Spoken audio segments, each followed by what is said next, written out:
오늘은 2025년 추수감사절과 함께 그리고 새가족과 함께 총동원하여서 하나님 앞에 예배드리는 날입니다. 특별히 오늘 초청받으셔서 이 자리에 초대받으셔서 함께 예배 자리에 참여하신 여러분에게 주님의 이름으로 환영하고 축복합니다. 할렐루야. 참 잘 오셨습니다. 주님 안에 거하면 행복합니다. 오늘도 그 행복이 주님 안에서 다시 한번 우리 안에서 용서숨 날 수 있는 그런 시간이 예배 가운데 있었으면 좋겠습니다. 하나님 앞에 우리가 변함없이 감사할 수 있는 마음을 주셔서 오늘 이 추수감사절에 그럼에도 불구하고 그래도 감사할 수 있는 마음 가지고 이 예배에 정말 경배하는 마음으로 이 자리에 나올 수 있게 한 것도 하나님의 은혜인 줄 믿고 감사합니다. 특별히 우리가 살아가면서 오늘 감사에 대한 말씀을 좀 나누고 원하는데, 우리 인생의 삶 가운데 감사의 모습들, 사람들에게서 나타나는 감사의 모습은 한 세 가지로 나타내 보일 수가 있습니다. 첫 번째 사람은 분명히 감사할 일이 있는데도 감사하지 않는 사람입니다. 본인이 생각해도 누가 보아도 참 감사할 수 있는 조건인데 그런데 감사하지 않는 사람이 있어요. 두 번째 사람은 감사할 수 있는 일이 있을 때만 감사하고 그렇지 않을 때는 감사하지 않는 사람이 있습니다. 아마 대부분 보편적인 사람들이 여기에 속할 것입니다. 이것은 그냥 보통 수준의 감사, 평범한 감사입니다. 세 번째 사람은요, 감사할 만한 일이 없는데도 감사하는 사람이 있습니다. 이것은 정말 수준 높은 감사입니다. 하나님은 우리에게 감사할 일이 있는 가운데서 감사하기를 원하지만 더 나아가서 감사할 수 없는 조건 속에서도 감사하기를 원하시는 하나님이십니다. 그래서 범사에 감사하라, 이것이 그리스도 예수 안에서 너희를 향하신 하나님의 뜻이다, 이렇게 말씀하고 있습니다. 뇌성마비 환자인 송명희 씨는 그는 태어나면서부터 이 뇌성마비로 태어나서 많은 어려움 속에서 성장을 했어요. 그런데 그는 하나님이 특별한 은혜를 주셔서 영안을 뜨고 이 세상에서 담지 못하는 것들을 그가 시로 고백한, 그래서 주님과 함께 지고 가는 십자가라고 하는 책을 통해서도 많은 사람들에게 심금을 울려주었고요. 그가 기록한 그 시를 통해서 작곡자가 작곡을 해서 많은 사람들이 애창하는 아름다운 복음의 찬양들이 있습니다. 그 가운데 하나인 나라고 하는 제목이 있습니다. 아마 젊은 층들, 제가 젊었을 때 많이 불렀던 그런 찬양들입니다. 이 나라고 하는 찬양의 이 가사는 이렇게 기록이 되어 있습니다. 나 가진 재물 없으나, 나 남이 가진 지식 없으나, 나 남에게 있는 건강 있지 않으나, 나 남이 없는 것 있으니, 나 남이 못 본 것을 보았고, 나 남이 듣지 못한 음성 들었고, 나 남이 받지 못한 사랑 받았고, 나 남이 모르는 것 깨달았네. 그래서 그 하나님을 공평하신 하나님이라고 고백하면서, 공평하신 하나님이 나 남이 가진 것 없지만 공평하신 하나님이 나 남이 없는 것 갖게 하셨네, 그렇게 고백합니다. 그렇습니다. 여러분, 감사절에 오늘 우리는 무엇을 감사할까라고 하는 것입니다. 많은 사람들은 눈에 보이는 것, 내가 손에 잡은 것들, 그것 가지고 감사하는 경우가 많습니다. 말씀드렸던 것처럼 물론 감사해야 되죠. 그러나 이 감사는, 이런 감사는 보통 수준의 감사예요. 그러나 우리는 눈에 보이는 것뿐만 아니라 보이지 않는 것도 하나님께서 내게 주신 것들로 여겨서 하나님 앞에 감사할 수 있는 그런 은혜의 삶이 있기를 주의 이름으로 축복합니다. 감사절에 내가 무엇을 감사할까 찾아보면 감사할 것이 너무나 많이 있습니다. 그냥 당연한 것 같이 여기기 때문에 감사하지 못하는 거예요. 그러나 돌아보면 이 모든 것이 다 하나님의 은혜입니다. 오늘 생명 연장해 주신 것도, 건강 허락해 주신 것도, 오늘 온몸이 육체가 건강해서 이 성전에 내 발로 걸어 나와서 예배할 수 있는 것도, 하나님을 찬양할 수 있는 목소리가 나오는 것도, 모든 것 생각해 보면 내 힘으로 되는 것이 아니에요. 제가 늘 말씀드렸던 것 가운데 저는 3일 동안은 침을 삼켜보지 못했어요. 침이 안 넘어가요. 물도 안 넘어가요. 그런데 예배 가운데 주일날, 토요일날 그랬는데 주일날 예배를 어떻게 인도하느냐, 침을 어떻게 삼킬까. 그런데 예배 시간에는 아무런 이상이 없어요. 밥을 못 먹어요, 대신에. 그래서 3일을 금식을 했어요. 문제가 생긴 줄 알았어요. 내시경을 월요일날 받아보니까 아무런 문제가 없어요. 그리고 월요일날 오후부터 침이 넘어가고 밥을 먹게 돼요. 침 하나 삼키는 것도 내 의지로 되지 않더라고요. 눈 한번 깜빡깜빡 하는 것도 내 의지로 되는 게 아니더라고요. 저 여러분 아시잖아요. 작년 8월부터 올 8월까지 꼭 1년 동안 이 성대 구중에 목이 갈라져서 골이 생겨가지고 성대에 낭종이 생겨서 찬양하는 것도 힘들었고 말씀 전하는 것도 힘들었잖아요. 특히 올 연초에 새벽기도 말씀 전하는 것도 힘들 정도로 말하는 것도 힘들었어요.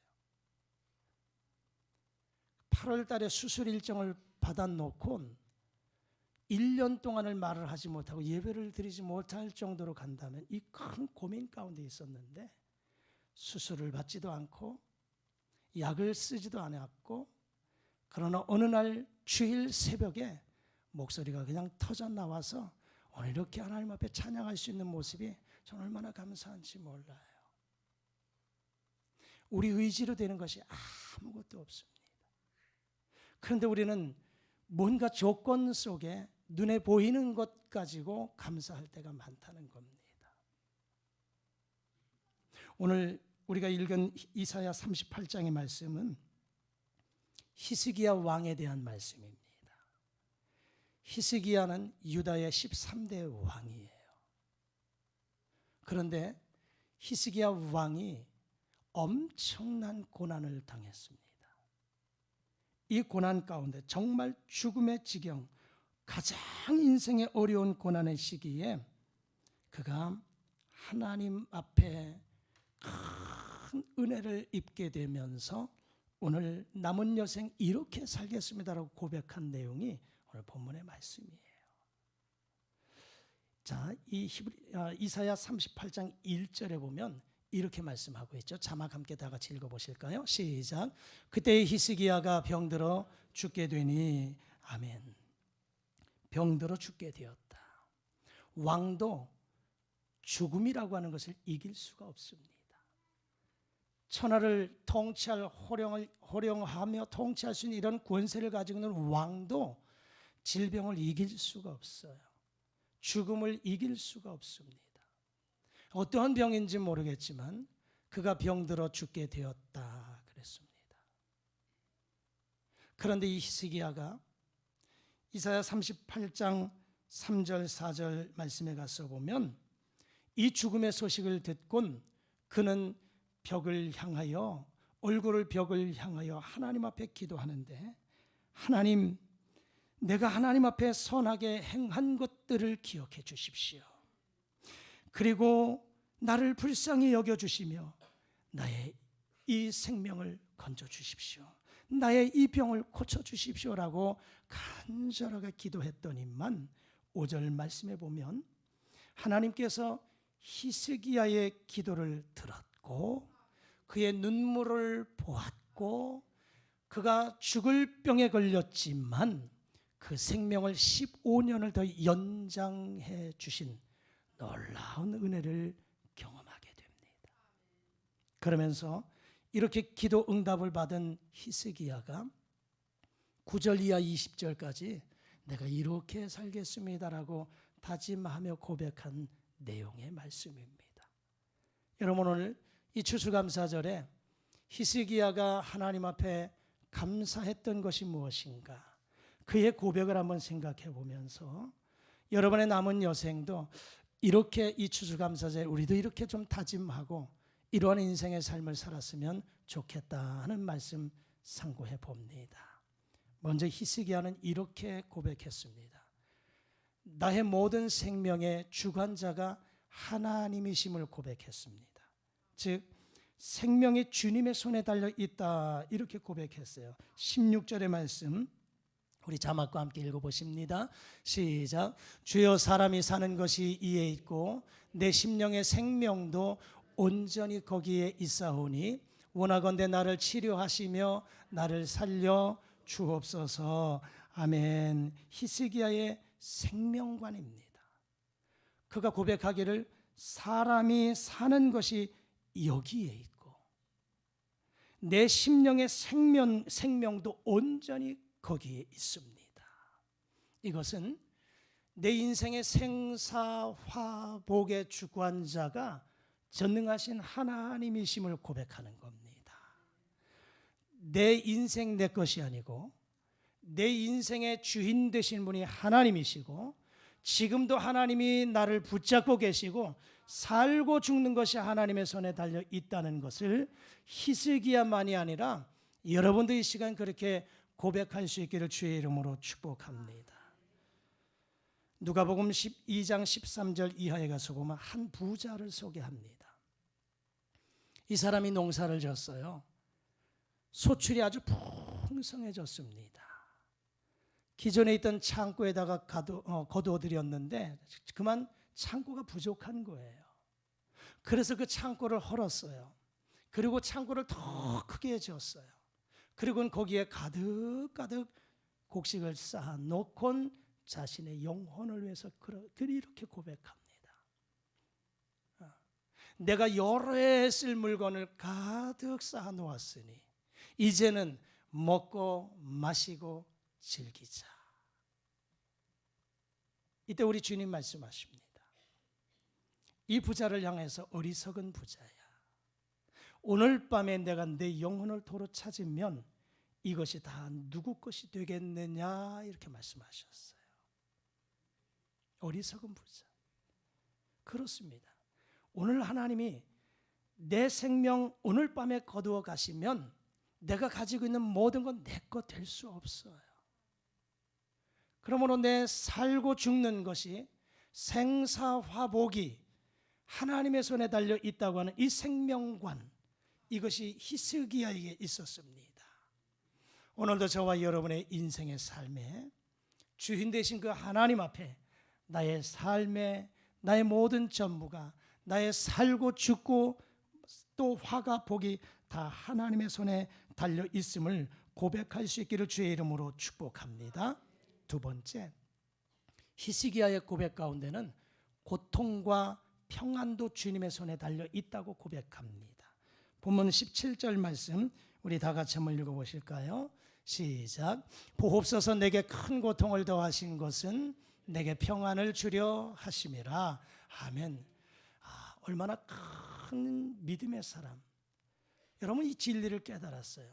보옵소서, 내게 지금 큰 고통을 주신 것은 내게 더 큰 평안을 주시기 위함입니다 라고 고백해요. 여러분, 여기 지금 고통과 평안은 서로 상극이에요. 근데 여러분 생각해 보십시오. 고통도 큰 고통 속에서 그 안에서 평안을 찾는다는 것이 쉽지 않습니다. 그리고 우리가 신앙생활에 가면 믿음이 있다고 하면서도 고난이라고 하는 것을 경험하지 못할 때는 모르겠지만, 그런 고난 가운데, 그것도 큰 고난, 이 죽을 병에 걸렸을 때 그 가운데서 내 안에 하나님이 이 고난을 통해서 내게 더 큰 평안을, 샬롬을 주시는 하나님의 은혜를 경험한다, 그렇게 고백한다, 이거 쉬운 것 아닙니다. 자, 그렇다면 이 히스기야는 이 큰 고통이 무엇인가 두 가지를 생각해 볼 수가 있어요. 하나는 말씀드렸던 것처럼 육체의 질병입니다.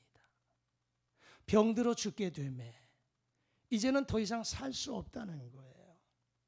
왕도, 그 권력도 병을 이길 수가 없어요. 죽음을 이길 수가 없어요. 사람이 한 번 죽는 것은 정한 이치요라고 말씀합니다. 오늘 하나님이 나를 데려가시면 항거할 수 없어요. 이거 우리가 인정하고 살아가야 됩니다. 그러니까 지금 이 히스기야가 이런 죽음의 큰 고통, 그래서 이 고통 가운데 하나님 앞에 기도하고 하나님의 음성을 듣고 응답을 받아서 15년의 생명을 연장받았다는 사실, 생명 연장받기 이전에 이 죽음이라고 하는 질병, 죽음의 질병, 이것이 이 히스기야에게는 큰 고통이었습니다. 두 번째 고통이 무엇일까? 왕으로서 가지고 있는 지미한 고통이었습니다.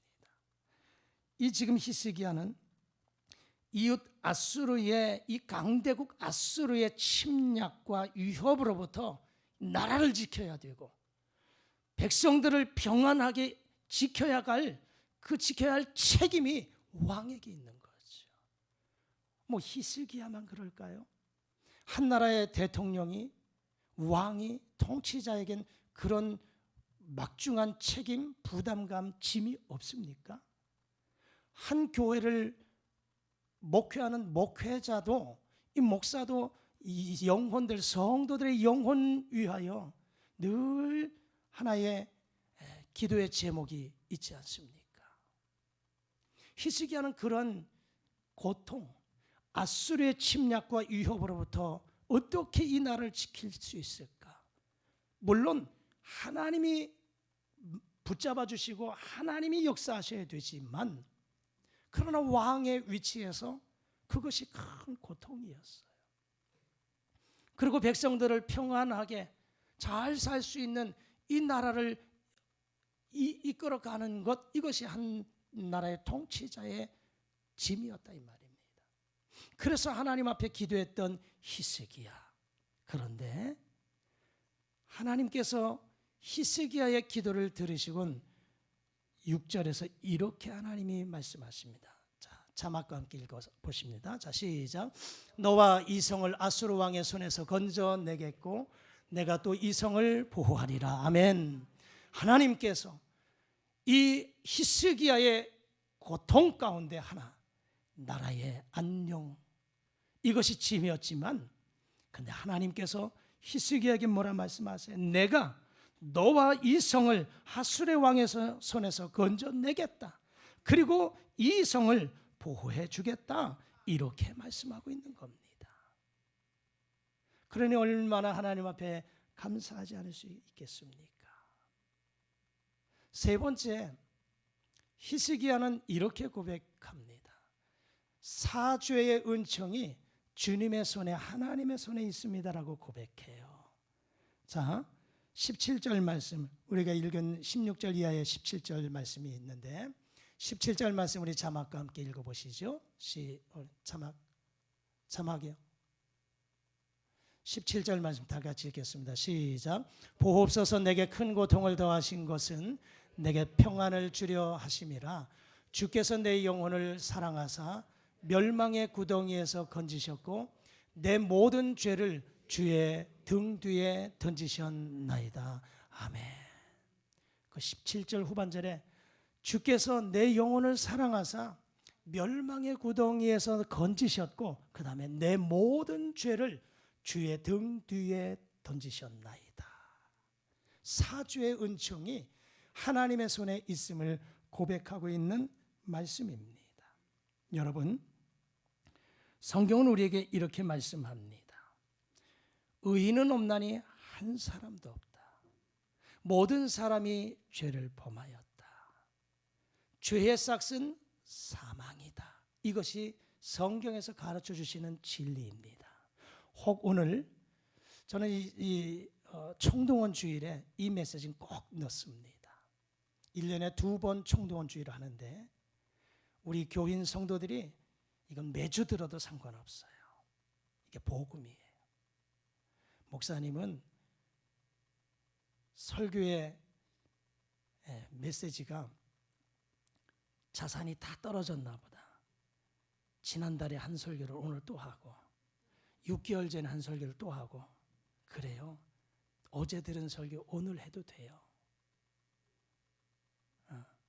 중요한 건 내가 들은 것이 중요한 게 아니고 듣고 삶이에요. 삶으로 순종하며 열매 맺는 거예요. 특별히 오늘 새 가족 오신 분들 처음 교회 문을 열고 들어오신 분도 있을 거예요. 그래서 제가 이 메시지는 꼭 전합니다. 여러분, 우리 모두는 다 죄인이에요. 의인은 없나니 한 사람도 없다. 죄의 삭은 사망이다. 죽음이에요. 아무리 선하게 산다 할지라도 또 도덕적으로 윤리적으로 흠이 없다고 자부한다 할지라도 성경은 너도 죄인이다 말씀하세요. 태어나면서부터 죄성을 가지고 태어나고 살면서 살아가면서 범하는 죄가 있어요. 아무리 거짓말을 안 해도 정말 법이 없어 살 수 있다고 해도 그러나 그가 예수 믿지 않으면 성경은 예수 믿지 않는 그 자체가 죄인이라고 말씀해요. 자, 그런데 죄의 삭은 사망이에요. 죽음이라는 겁니다. 이건 육체의 죽음도 의미하지만 하나님과의 단절이에요. 하나님과의 관계가 끊어진 죽음이에요. 그러면 중요한 것은 다시 회복되어야 되잖아요. 하나님이 천지를 창조하시고 아담을 만드셨을 때 모든 것 보기 좋았고 그리고 아담과 하와가 에덴 동산에서 함께 거닐었어요. 그런데 불순종의 죄로 인해서 에덴 동산에서 쫓겨나게 되었죠. 이게 바로 단절입니다. 죽음이에요. 이건 회복해야 되잖아요. 이건 윤리로, 도덕으로, 물질로, 힘으로, 권력으로 안 돼요. 이것 회복하는 것은 오직 예수 그리스도, 할렐루야, 예수님으로 말미암아 가능합니다. 요한복음 3장 16절 자막 한번 띄워주시죠. 다 같이 읽겠습니다. 시작. 하나님이 세상을 이처럼 사랑하사 독생자를 주셨으니 이는 그를 믿는 자마다 멸망하지 않고 영생을 얻게 하려 하심이라. 복음 중에 복음입니다. 성경 1189장의 메시지가 다 불타 없어진다 할지라도 창세기 1장 1절 태초에 하나님이 천지를 창조하셨다고 하는 창조주 하나님의 이 신앙과 요한복음 3장 16절의 이 말씀만 붙잡으면 성경이 다 불타 없어져도 세상을 구원하고도 남을 만한 메시지입니다. 하나님이 세상을 이처럼 사랑하사 독생자 예수 그리스도를 보내주셨고 누구든지 그 예수를 믿는 자는 멸망하지 않는다. 하나님과의 관계가 회복되는 거예요. 육체가 살고 영이 살고 관계가 회복되는 거예요. 영생을 얻게 하려 하심이라 그랬어요. 요한복음 1장 12절 자막 한번 더 띄워주시죠. 자막이 안 올라갔나 보네요. 요한복음 14장 6절 요한복음 14장 6절 다 같이 읽겠습니다. 시작. 예수께서 이르시되 내가 곧 길이요 진리요 생명이니 나로 말미암지 않고는 아버지께로 올 자가 없느니라. 요한복음 1장 12절 영접하는 자고 그 이름을 믿는 자들에게는 하나님의 자녀가 되는 권세 주셨다 말씀하셨고 요한복음 14장 6절 읽으셨던 것처럼 예수님이 내가 곧 길이다, 진리다, 생명이다, 나로 말미암지 않고는 아버지께로 올 자가 없다, 이렇게 말씀하셨어요. 그러므로 오늘 처음 이 성전에 찾아 나온 여러분이라 할지라도 이 진리를 꼭 믿으시고, 하나님은 나의 왕이시고 창조자 되시고 주님이 나의 구원자 그리스도 되셔서 그 예수님을 믿기만 하면 모든 죄 사함 받고 천국 백성 될 수 있다고 하는 것, 천국 갈 수 있다고 하는 이 진리를 믿고 고백하며 당당하게 살아가실 수 있기를 축복합니다. 우리 한번 따라해 보시겠습니다. 하나님은 나의 아버지이십니다. 예수님은 살아계신 하나님의 아들이십니다. 예수님은 나의 구원자 되십니다. 그분을 내가 믿습니다. 할렐루야. 그렇습니다. 오늘 히스기야가 이 진리를 깨달았기 때문에 나의 모든 죄가 있다 할지라도 하나님이 나의 모든 죄를 등 뒤로 덮으셨습니다라고 고백하고 있습니다. 사죄의 은총이 하나님의 손에 달려 있음을 고백합니다. 마지막으로 그러면 이렇게 고백한 히스기야가, 하나님으로부터 생명을 15년 영장받은 이 히스기야가 어떠한 인생으로 살까 19절과 20절에서 두 가지 고백합니다. 자막 다 같이 읽겠습니다. 시작. 오직 산자 곧 산자는 오늘 내가 하는 것과 같이 주께 감사하며 주의 신실을 아버지가 그의 자녀에게 알게 하리다. 20절.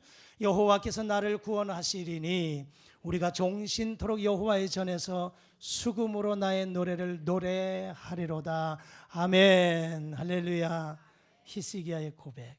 산자는 주께 하나님께 감사하며, 내가 살아있는 그동안 하나님을 향하여 감사 고백하며 살겠다는 겁니다. 그리고 20절에 고백했던 말씀처럼 내가 종신토록 여호와의 전에서, 성전에서 노래하며 살겠습니다 고백합니다. 여러분, 오늘 히스기야가 정말 큰 고난 가운데 하나님의 은혜를 덧입었습니다. 그 고난 가운데 그가 기도한 내용이 세 가지가 하나님의 손에 달려 있음을 고백합니다. 나의 살고 죽는 생명이, 생사화복이 하나님의 손에 달려 있습니다. 그리고 내가 지금 큰 고난을 만난 것은 오히려 그 고난을 통해서 내게 평안을 주시기 위함임을 고백합니다. 여러분도 고난 중에 하나님의 은혜를 덧입으셔서 오히려 하나님이 주시는 큰 평안함을, 그래서 마음의 기쁨이 감사가 넘쳐날 수 있기를 주의 이름으로 소망합니다. 그러면서 그는 나의 모든 죄, 내가 죄인이지만 내 모든 죄의 사죄의 은총이 하나님의 손에 달려 있습니다. 하나님께 있습니다라고 고백합니다. 그렇습니다. 우리 모두 다 죄인이지만 의 모든 죄를 사해 주시는 분은 오직 예수 그리스도를 믿음으로 말미암아 가능한 줄 믿습니다. 우리 모두도 그런 은혜를 덧입고 마지막 여생 고난을 만난다 할지라도 그 고난 중에 일평생 하나님 앞에 감사하며, 그리고 주의 성전에서 하나님을 찬양하며 살겠습니다 고백해서 여러분의 감사가 끊이지 않는, 그래서 감사하는 자에게 더 큰 감사와 기쁨과 기적을 경험하는 복의 주인공 되실 수 있기를 주의 이름으로 축복합니다. 기도하십니다. 하나님 아버지 감사합니다. 2025년 추수감사절에 히스기야 왕의 감사와 찬양의 고백을 상고하면서 우리에게도 모든 것이 하나님의 은혜임을 고백하며 우리의 생사화복의 주관자가 하나님이시여, 또한 내게 큰 고난이 있다 할지라도 고난을 통해서 평안함을 주시기 위한 하나님의 그 은혜를 경험하게 하시고, 더불어서 사주의 은총이 하나님의 손에 달려 있음을 고백할 뿐만 아니라 이제 남은 여생 주님을 위해서 살겠습니다, 감사하며 살겠습니다, 찬양하며 살겠습니다, 이것이 우리의 고백되게 하여 주시옵소서. 예수님 이름으로 기도드리옵나이다. 아멘.